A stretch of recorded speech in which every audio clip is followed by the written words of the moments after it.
Ayun naman, talagang natakam ako at feeling ko nawala na yung uhaw ko kahit napapanood ko pa lang siya. At eto naman, ano naman kaya ang magiging kapalaran natin ngayong unang araw ng linggo? Alamin natin yan sa ating resident feng shui expert na si Master Hans Kua dito lang sa Hans Sabi.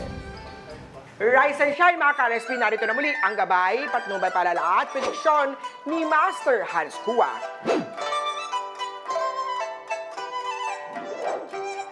Nakaka-raise ng positive karma ang pagtulong sa kapwa. Ma-uplift mo ang mga personal confidence kapag ikaw ay nakafocus sa mga unselfish na activity. Green at 4 ang swerte kay Year of the Rat. Huwag maging impatient kung ikaw may mga challenges at huwag maging dependent sa opinion ng mga taong nakapaligid sa iyo. Pitch at 9 ang swerte kay Year of the Ox. Maging maingat sa pag-uwi, lalo na pag ginagabi na. Activated ang theft star ngayong araw, kaya beware sa theft or hold up. Black at 9 ang swerte kay Year of the Tiger. Ang love at lust ay magkaiba. Huwag mabulag sa mababaw na affection dahil kadalasan hindi nagtatagal ang ganyang relasyon. Tandaan, ang bagay na mabilis makuha, mabilis ding nawawala.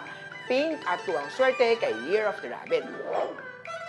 Harsh word at careless action ang dapat mong pag-ingatan dahil this will create much drama sa buhay mo. Green at 3 ang swerte kay Year of the Dragon.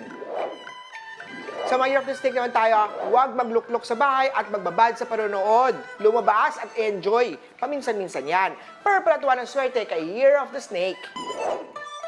Para sa mga pinanganak ng Year of the Horse, weakness mo ay flattery at usually, ang mga taong mahilig mambola ay may sariling agenda. Pitch at 4 ang swerte kay Year of the Horse. Sa goat naman tayo, good news ay magaling kang pumorma at marunong kang makibagay. Bad news naman, may tendency kang mag-self-absorb at masyadong bilib sa sarili. Stay humble. Black at 5 ang swerte kay Year of the Goat. Monkey naman tayo, hirap ka mag-express sa mga sentimental intentions sa mahal mo. Passionate ka magmahal pero may kli ang pasensya. Blue at 1 ang swerte kay Year of the Monkey.